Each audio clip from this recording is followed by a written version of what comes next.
for the ham.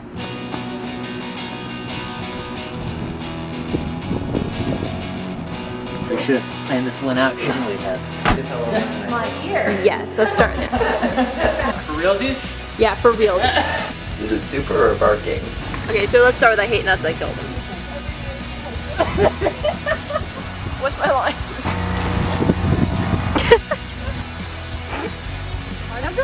Oh, guys, don't tickle him. That's not fair. You didn't say for realsies or whatever.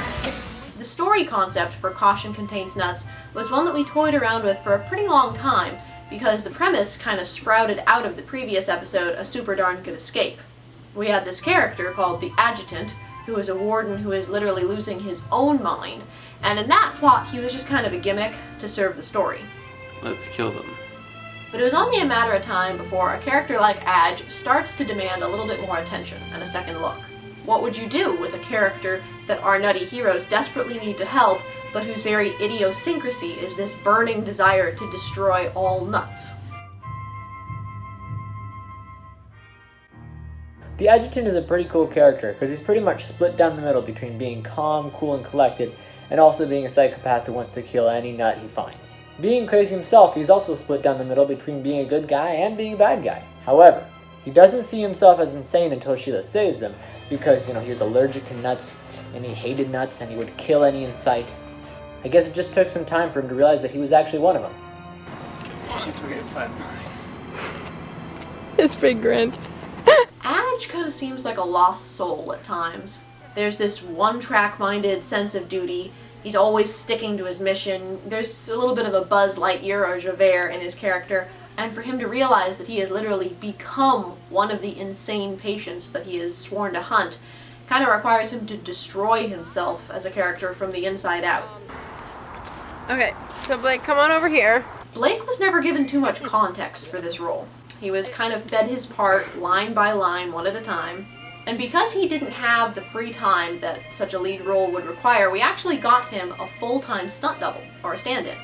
Seth Teal, whom you know as Bernardo O'Reilly, played the body of Adge for almost the entire movie, and then we went back through all the scenes when we had Blake and got only what was absolutely necessary for him, because of our time crunch. So most of what the character of Adge does, especially violence-wise, is actually Seth. The main reason we went that route was because Seth and I had the time to really choreograph and practice the sword duel to make it look as good as we wanted it to look. And then I wrench my arm out. Yeah. Get you in the face. And then I... Dirt your eyes? Me too. Because with all this threat of fighting the entire episode, there had to be a point where we kind of delivered on that threat, and there actually was a fight scene. Yeah. Oh! So you have like a bloody vengeance on your face, Are you? Yes, please do. Are you saying you want that? The sword duel was probably one of the most fun things we've done so far, to choreograph, to film, even though we had to be kind of careful to hide Adge's face for most of it. The audience can be like, oh yeah, he fought that whole fight. Oh, it's definitely him. Yeah, that was Blake. Wait, hold on. Keep that pose, keep that pose, keep that pose, keep that pose. And then on top of the choreography of the duel itself, James was the brain behind the cinematography of it, capturing all these shots the way he wanted them and thinking through how he would edit it even as he filmed it. Ow. Any of the daggers? Ow. Kind of helps to have a pretty mobile, spry director of photography for something like this, because at times when we were getting those tight action shots and trying to keep Seth's face hidden while on the move, it felt like we had to choreograph all three of us into the fight to keep from clobbering the camera or the cameraman. I'm gonna clobber James. Throw it. Okay. Ow. Keep going, guys. I'm trying to struggle. You said just keep struggling. I said you for like 2 seconds, I said. Yeah, you guys keep going everywhere. Where does this... I'm really glad that this episode finally got to focus a little bit more on Tom, because he's a character arc that is pretty much necessary to explore. He's the child raised by apes, or the fox in among all the hound dogs.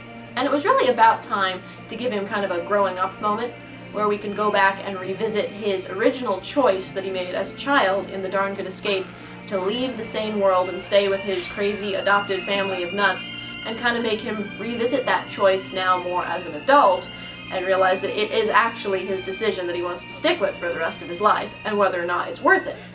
In the original concepts for this story, there was a villain who came from the same world and kind of took Tom under his or her wing. And that character was kind of having trouble solidifying in our minds, like who would be this voice of temptation kind of telling Tom that he didn't belong. And in the end, we just let it be Tom's own reflection, which is very fun because Danny got to explore some of his own acting skills a little bit more as a villain. And so we literally let that character become what we call in the script Mirrorface. And Mirrorface is probably one of my favorite villains in the entire TV show, especially because he provided some darn good bloopers. Ooh. Oh, he's so evil. Our good friend John Shaw, who has helped us out a lot with this TV show, especially in post-production ADR, and whose vocal talents have appeared in almost every episode thus far, visibly played Radio Guy at the beginning of this episode. Insane? Insane, I tell ya. Statements from other warden witnesses include, "He just snapped out of nowhere," or "It's like a loose screw clogged his brain," or "I wouldn't want to be that guy." And if you want to see much more of him, you can find him on his personal YouTube channel under the name John Shaw. Stop interrupting me. Sheesh. How will this shocking tale end?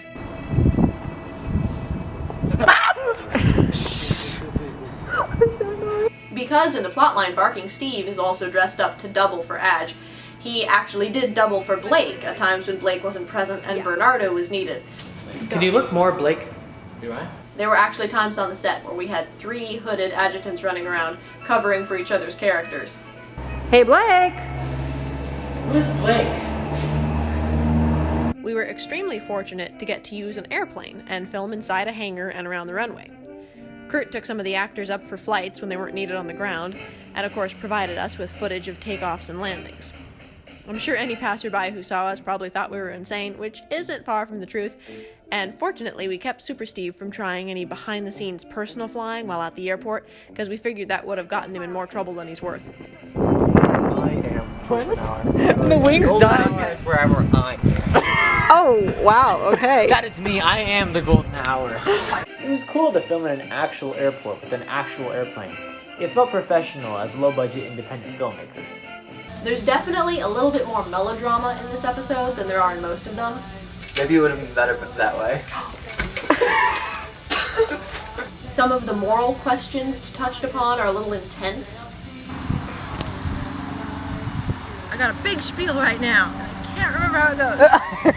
But if you're going to cover topics like the value of life and friendship and loyalty and self-sacrifice, and you do it by tearing around a runway and pounding your fellow actors into the dirt, I really wouldn't have it any other way.